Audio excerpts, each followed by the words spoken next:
नमस्कार, मैं हूं रूपा पंडित। कारा न्यूज की खास मुलाकात में आप सभी का बहुत बहुत स्वागत है। आज मेरे साथ एक ऐसी शख्सियत उपस्थित है जिन्होंने न्यूमरोलॉजी और एस्ट्रोलॉजी की जो ये पढ़ाव है उसमें काफी ज्ञान हासिल किया है। साथ ही साथ इन्हें न्यूमरोलॉजी और एस्ट्रोलॉजी दोनों का ही जो है बहुत ज्यादा नॉलेज है।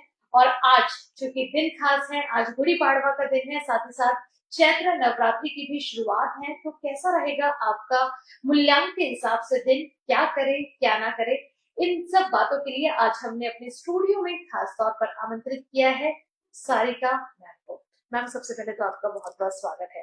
थैंक यू और नमस्कार।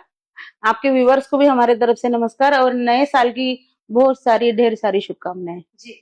सारिका मैम, सबसे पहले तो मैं आप चाहूंगी कि आप अपना परिचय हमारे दर्शकों को दें। नमस्कार व्यूअर्स, मेरा नाम सारिका श्रीराव है और मैं पिछले 2-3 सालों से numerology, astrology, tarot card reading, angel healing के साथ साथ क्रिस्टल में भी काम करती हूँ। बहुत सारे लोगों को हमने उपाय दिए हैं, उनको बहुत अच्छे रिजल्ट आए हैं। और नंबर्स अपने जीवन, पूरा जीवन जो व्यक्ति का जीवन है ये सारा नंबरों के आगे पीछे ही घूमता है। तो नंबर्स आपके जीवन में बहुत ज्यादा इफेक्ट करते हैं और नंबर को जानकर हम अपना जीवन इजी कर सकते हैं, बहुत सारे प्रॉब्लम सॉल्व कर सकते हैं।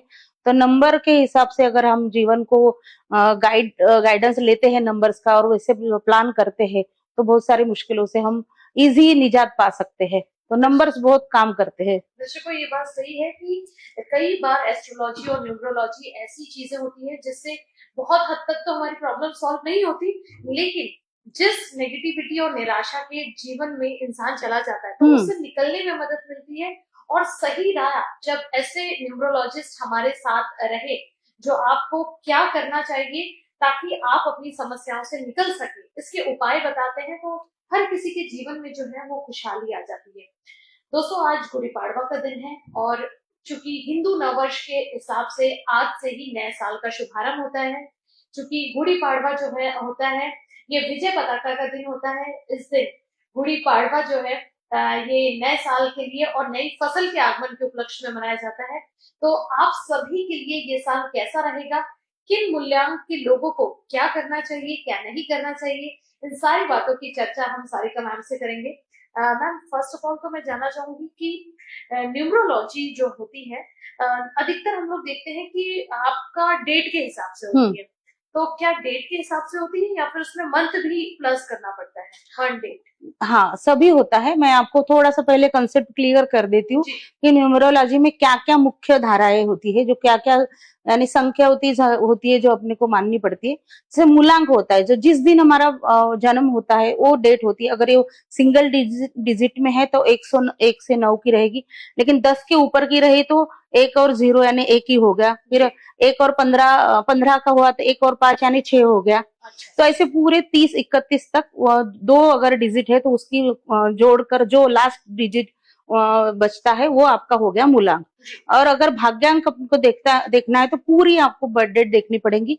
जैसे मेरी है 19/5/1978, तो पूरा जब मैं करती हूँ तो 19 यानी 10 यानी 1 मेरा हो गया मूलांक 1, और पूरी बर्थ डेट को जोड़ के जो मेरा आता है भाग्यांक 4, पूरी टोटल डबल डिजिट में फिर से मैं सिंगल करूंगी तो मेरा 4, तो मेरा हो गया मूलांक 1 और भाग्यांक 4। ठीक है, तो ऐसा कंसेप्ट। इतना ज्यादा तो हम डीप में बहुत समझने में लोगों को तकलीफ होगी, दर्शकों को, लेकिन जो मेन है 1 से लेकर 9 तक हाँ, कैलकुलेशन तो इजीली आजकल हो जाते, मिल जाते। आप 14 तारीख को आपका बर्थ डेट है तो 4+1 मतलब 5 हो गया, उस हिसाब से कैलकुलेशन निकल जाता है। हाँ बिल्कुल तो बिल्कुल। आज हम बात करेंगे कि 1 से 9 जिनका बर्थ डेट आता है, मूल्यांक आता है, तो उन लोगों ने, उनके लिए ये साल कैसा रहेगा, क्या करें क्या ना करें, ऐसी बातों पे चर्चा करेंगे। तो सबसे पहला जो मूल्यांक आता है वो 1 आता है। हाँ। देखिए, ये जो साल है 2025, उसका अगर पूरा टोटल करते हैं तो 9 आता है। 9 यानी मंगल का नंबर है, मंगल का नंबर। और उसके मंगल के जो देवता है वो हनुमान जी है। तो एक हो या 9 हो या 7 हो या 8 हो, पूरे 9 लोगों को, 9 मूलांक वालों को, यानी हर किसी को हनुमान जी के शरण जाना है इस साल। हनुमान जी ही हमको इस कोई संकट से निकाल सकते हैं। ठीक है, तो ये मंगल का साल होने की वजह से आपको हनुमान जी की भक्ति करनी है। सब लोगों को ये कॉमन है, उनके लिए रेमेडी। अगर हम एक की बात करें तो 1 तारीख, 10 तारीख, 19 तारीख और 28 तारीख को अगर किसी को जन्म होता है तो उनका मूलांक होता है 1। अच्छा। एक वाले लोगों ने कैसा रहना चाहिए, एक वाले लोगों ने अपने आप को लीडरशिप के गुणों के साथ अपने खुद को बढ़ाना चाहिए, खुद की पर्सनालिटी पर ध्यान देना है, कपड़े बहुत अच्छे से पहनना है और सुबह उठना है। सूर्य देव का उनका नंबर है, अगर वो सुबह के 5:30 बजे से 7:30 बजे तक सूर्य देव के दर्शन करते हैं सुबह उठकर, तो अपने आप ही उनमें सूर्य की तेज आ जाता है और सूर्य उनको हेल्प करता है। तो सूर्य वाले को नंबर 1 होने की वजह से उनका जो पर्सनैलिटी है वो अपने आप ही अकेला 1 मैन आर्मी करके होता है। वह 1 नंबर वाले जन्मजात लीडरशिप में होते हैं, उनको लीडरशिप के गुण पहले से ही आते हैं। तो सूर्य आप देखो आकाशगंगा में सूर्य कभी कभी भी अकेला ही रहता है, उसके साथ आगे पीछे बहुत सारे नहीं रहते। तो 1 नंबर वालों को अपना टारगेट सेट करके चलना है, अपना ये जीवन में पूरा टारगेट सेट करके चलेंगे, टाप टीप रहेंगे, कपड़े अच्छे पहनेंगे। आपका जो अच्छे कपड़े पहनने से 4 लोगों में जब उठ के दिखेंगे तो वो अलग महसूस होंगे। और साथ में सूर्य पूजा करनी है और अपने गुस्से पे कंट्रोल रखना है। और जैसे सूर्य का नंबर होता है, जब सूर्य सुबह निकलता है तो थोड़ा शांत रहता है, तब सब लोग सूर्य की पूजा करते हैं। लेकिन 12 बजे के बाद से लेके 4 बजे तक तेज होता है। तो जब जैसे 1 नंबर वालों ने अपने स्वभाव में अगर बहुत ज्यादा गर्मी दिखाई तो लोग उनसे दूर जाएंगे, है ना। तो उनको थोड़ा सा शांत रहना है, कोमलता से आगे वाले लोगों से हैंडल करना है। तो ये साल बहुत अच्छा है 1 नंबर वालों के लिए। 1 नंबर वालों ने येलो केशरी कपड़े ज्यादा पहनने चाहिए और सूर्य पूजा करनी चाहिए, मैं 1 नंबर वालों को बताऊंगी। तो 1 नंबर वाले जो हैं ज्यादा एग्रेसिव ना हो, क्योंकि जो 1 नंबर है वो सूर्य देवता का नंबर है। और जैसा कि मैम ने बहुत ही अच्छी बात कही कि सूर्य देवता का जो उगम रहता है सुबह मॉर्निंग में 5:30 से 7 तक का होता है। तो कोशिश करिए कि जिनका मूल्यांक 1 है वो सुबह उठ के अपने आराध्य देव मतलब सूर्य भगवान को नमन करे, उनकी पूजा करे। और जैसे जैसे सूर्य जो है अपनी गर्मी अपना तेज दिखाता है, मतलब 11-12 बजे जब वो पूरे अपने फुल फॉर्म में आता है, तो आपके भी लाइफ में कुछ ना कुछ चेंजेस आते हैं। हम थोड़ा सा एग्रेसिव बने की तरफ जाते हैं, तो उसको आप कहीं ना कहीं कंट्रोल कीजिए। क्योंकि जैसा कि मैम ने कहा कि 2025 का साल जो है ये हनुमान जी का जो है हनुमान जी की सेवा के लिए है। तो सभी मूल्यांक वाले लोगों को हनुमान जी की विशेष सेवा करनी चाहिए। हम बोलते हैं ना, मंगल भवने अमंगल हारी तब रत रत अजर बिहारी। मतलब अगर आपको अपने जीवन में कोई मंगल कार्य करना है तो अमंगल कार्य को साइड में रखना पड़ेगा। और किसी भी चीज के लिए एग्रेसिव होना ये बहुत खतरनाक साबित होता है। पेशेंस के साथ चलिए, खास करके 1 नंबर वालों के लिए। अब हम बात करेंगे मूल्यांक 2। मूल्यांक 2 जो होता है वो चंद्र से रूल करता है। सूर्य हो गया पिता का, जैसे सूर्य वाले नंबर तो मैंने एक चीज रह गई उनकी, वो पिता जैसे होते हैं, सबको लेके चलते हैं।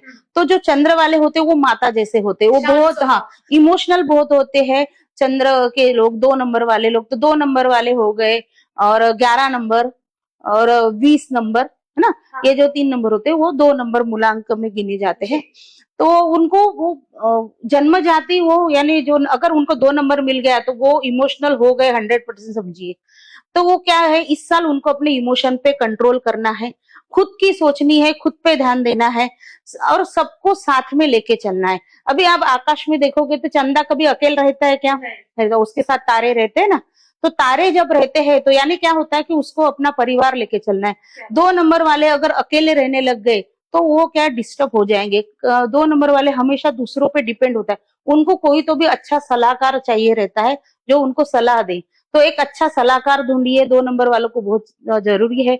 और साथ में उनको अपने कॉन्फिडेंस बढ़ाना चाहिए, उनको अच्छे क्या बोलते कपड़े पहनने चाहिए। उनको सफेद कपड़े ज्यादातर पिंकिश टोन में या व्हाइट टोन में कपड़े पहनने चाहिए 2 नंबर वाले ने। और अपने इमोशन पर उन्होंने बहुत ज्यादा ध्यान देना है, कम इमोशनल होता है और थोड़ा सा प्रैक्टिकल लाइफ अगर वो जीते हैं और सबको साथ में लेके चलते हैं तो 2025 उनके लिए बहुत अच्छा है। इस साल उनको बहुत तरक्की मिलेगी और शांति से मिलेगी, कोई हड़बड़ाहट नहीं है, शांति से हो जाएगा सब। दर्शकों, बहुत ही अच्छी चीज सारिका मैम ने यहाँ कहा कि 1 नंबर वाले जो है जिनके लिए उन्होंने बोला था कि वह एग्रेसिव हो जाते हैं, लेकिन 1 नंबर जो होता है वो सूर्य देवता का है और वो पिता तुल्य है। जैसे पिता की छत्र छाया से हम लोग अपने आप में घरों में बोलो या बाहर बोलो बहुत कंट्रोल होता है कि हमारे ऊपर कोई है, वैसे ही अगर हम दो मूल्यांक की बात करें तो दो मूल्यांक जो है चंद्रमा को डेडिकेटेड है। चंद्रमा यानी एक माता समान जो शांति प्रिय है, साथ ही साथ एक बहुत ही प्यारी चीज सारिका मैम ने कही जो मुझे बहुत अच्छी लगी पर्सनली, कि एक माता जो खुद हमेशा आगे बढ़ती लेकिन साथ में कोशिश करती कि उसके साथ साथ उनका पूरा परिवार चले। और जैसे चंद्रमा आकाश में अकेला होता है लेकिन साथ ही साथ उसके इर्द गिर्द बहुत सारे सितारे होते हैं, तारे होते हैं जो अपने चंद्रमा के साथ ही साथ दूसरों को प्रकाशित करते हैं। तो ऐसी जो मेंटेलिटी है उसके साथ आप आगे बढ़िए। आप भले ही शांत है लेकिन आपके जीवन में भी जो कठिनाइयां हैं उसको खुद ही आपको सॉल्व करना है।